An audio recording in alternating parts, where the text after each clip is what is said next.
Now, herbal creams are great because unlike salves and ointments, which tend to sit on top of the skin and be quite greasy, creams work in much better harmony with the skin.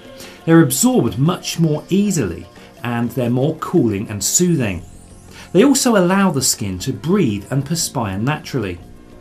Now, creams are made in a very specific way and they consist of about 50% oil and 50% water.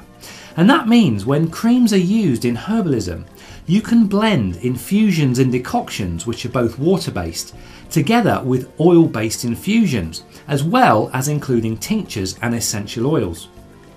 Now, ordinarily, oil and water don't mix. So there is another ingredient that you need to include called an emulsifying agent, which will bridge the incompatibility between the two very different kinds of liquids and allow them to blend together. Now, if you've ever made your own mayonnaise, you'll already understand the process and you'll know that an egg yolk is used as an emulsifying agent and that will allow you to mix the oil and the vinegar. Now, you can also make herbal creams using an egg yolk as an emulsifier, but it will only give the cream a very short shelf life. Another emulsifying agent you can use is lanolin, but it may cause some people to have allergy issues. So by far the best emulsifying agent to use for herbalist creams is beeswax. It's a totally safe and natural product that has its own healing properties, which it adds to the healing cream. Now, some people can have reactions to certain herb plant groups. So when you're trying a particular herbal remedy for the very first time, it's always a good idea just to try a small amount and then give it some time to make sure that you don't have a reaction to it. Also, if you're pregnant, then herbalism can potentially cause complications, so always consult a doctor before getting involved with any of this stuff, no matter how innocuous it may seem.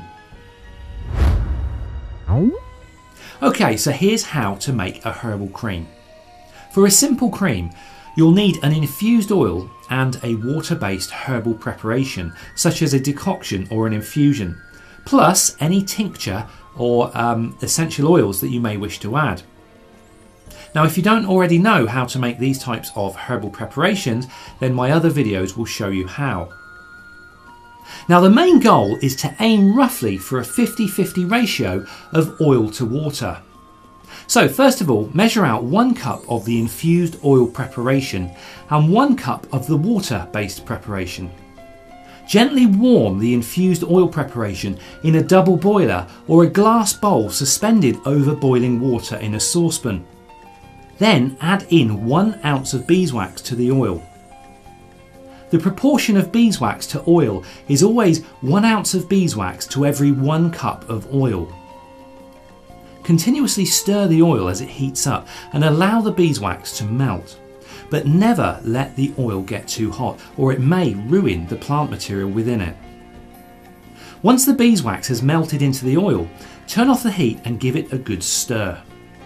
Then pour the oil into a bowl that's suitable for using a hand blender or whisk and is large enough to hold all of the oil and the water-based preparations whilst it's being blended together. Allow the oil to cool to lukewarm before you proceed. Once the temperature has dropped, add in any essential oils and tinctures if you require them. Using a hand blender or a wand or a hand whisk, start mixing the oil and at the same time begin pouring in very, very slowly the water-based preparation. You will see the oil and water start to combine. The resulting emulsified cream may be quite thin to begin with, but as you add more of the water-based preparation and continue blending, the cream will smooth down into a thicker consistency. And that's it. Once you've finished blending, just spatula the finished product into clean, dry and preferably dark jars and label them. Try to protect the jars from heat and keep in the fridge wherever possible.